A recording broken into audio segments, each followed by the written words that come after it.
پارہ نمبر 2 سورہ بقرہ کی آیت نمبر 155 کی تفسیر بیان ہو رہی تھی، جس میں اللہ تعالیٰ نے ارشاد فرمایا کہ ہم تمہیں ضرور آزمائیں گے۔ تو مطلب یہ ہے کہ ایمان والوں کی آزمائش تو ہوگی اور کسی نہ کسی انداز میں ضرور آزمائش ہوگی۔ اور ایک جگہ قرآن پاک میں یہ ارشاد فرمایا الف لام میم حسب الناس ان یترکوا ان یقولوا آمنا وهم لا یفتنون، لوگوں کا کیا خیال ہے کہ وہ یہ کہہ دیں کہ ہم نے کلمہ پڑھ لیا ہے تو اب ہماری آزمائش نہیں ہوگی۔ نہیں، اللہ فرماتے ہیں ہم ضرور تمہاری آزمائش کریں گے، کیونکہ جب آزمائش آتی ہے تو اسی وقت پتہ چلتا ہے کہ وفادار کون ہے اور بے وفا کون ہے، کھرا کون ہے اور کھوٹا کون ہے۔ تو رب تعالیٰ نے قرآن پاک میں واضح فرما دیا کہ تمہاری آزمائش ضرور ہوگی۔ اب اس سے یہ بھی بات پتہ چلتی ہے کہ جو کچھ لوگ وہ اس طرح کے سوالات کرتے ہیں کہ بھائی دیکھو جی، جب ایمان والے اللہ کے محبوب ہیں تو ان کے اوپر یہ آزمائشیں کیوں آتی ہیں، پریشانیاں کیوں آتی ہیں، یہ فلاں ان پر بیماری کیوں آئی، پریشانی کیوں آئی، تو وہ تو اللہ نے بتا دیا۔ ایک حدیث میں یوں آتا ہے، مفہوم یہ ہے کہ اللہ تعالیٰ جب کسی انسان کو کوئی بڑا درجہ دینا چاہتے ہیں اور اس کے عمل میں کوئی ایسا عمل نہیں ہوتا جس کی وجہ سے وہ درجہ حاصل کر سکے،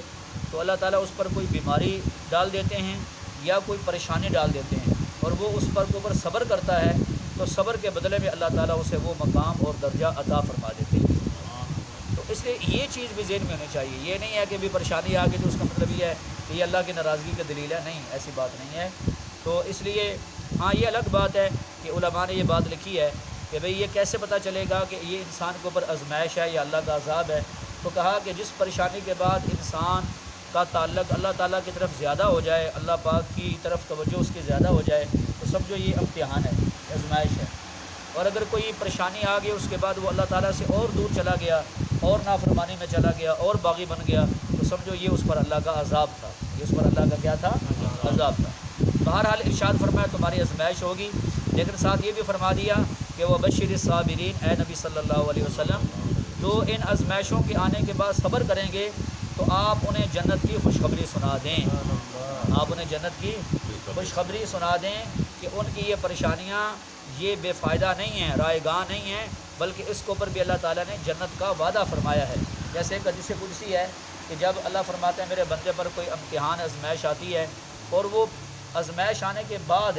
پہلے نمبر پر ہی صبر کرتا ہے، پہلے نمبر پر فرمایا کیونکہ وقت گزرنے کے ساتھ تو ویسے ہی صبر آ جاتا ہے بندے کو نا، جب وقت جو گزرتا ہے صدمہ پرانا ہو جاتا ہے تو انسان کو ویسے ہی صبر آ جاتا ہے، لیکن فرمایا پریشانی کے وقت اسی وقت پہلے نمبر پر وہ اگر صبر کرتا ہے تو اللہ تعالیٰ فرماتے ہیں کہ اس بندے کا میرے پاس بدلہ صرف وہ جنت ہے، کہ جنت کی صورت میں اس کے صبر کا بدلہ اسے عطا فرماؤں گا۔ تو بہرحال ارشاد فرمایا کہ آپ صبر کرنے والوں کو جنت کی خوشخبری سنا دیں، جنت کی خوشخبری سنا دیں۔ آگے ارشاد فرمایا صبر کرنے والے کون ہیں؟ تو ارشاد فرمایا الذین اذا اصابتهم مصیبہ، صبر کرنے والے وہ ہیں جب انہیں کوئی مصیبت کوئی پریشانی پہنچتی ہے تو وہ اپنے زبان سے یہ کلمہ کہہ دیتے ہیں انا للہ و انا الیہ راجعون۔ اچھا، یہ اتنا پیارا اور اتنا عظیم کلمہ ہے، دیکھیں اب اس کلمے کی صرف میں ایک بات عرض کروں گا، ویسے تو اس کلمے کی بڑی تشریح ہے۔ تو اللہ تعالیٰ ارشاد فرماتے ہیں وہ بندہ صبر کرنے والا یوں کہتا ہے انا للہ و انا الیہ راجعون۔ اب اس کلمے پہ غور کریں، اس کا مطلب یہ ہے کہ ہم اللہ کے لیے ہیں، یعنی ہم اللہ کی ملکیت ہیں، ہم اللہ کا مال ہیں، ہم اللہ کی ملکیت ہے، ہم اپنی ذات کے بھی مالک نہیں ہیں، ہم اللہ کی امانت ہیں۔ اور اس کے بعد فرمایا وَإِنَّا إِلَيْهِ راجعون۔ دوسری بات یہ ہے کہ ایک نہ ایک دن ہم نے اللہ کی طرف لوٹ کے چلے جانا ہے، تو مطلب ہم بھی اللہ کی امانت ہیں، جتنی اللہ نے ہمیں نعمتیں دی ہیں وہ بھی سب اللہ تعالیٰ کی دی ہوئی ہمارے پاس امانتیں ہیں، تو اس کی امانت ہے جب چاہے مرضیہ واپس لے لے۔ ایک دن تو سب نے اس کی طرف جانا ہی ہے، لیکن اگر دنیا میں ہمارے ہوتے ہوئے بھی وہ واپس لے لے تو اب اس کی مرضی ہے، کوئی اس کی مرضی کے خلاف کر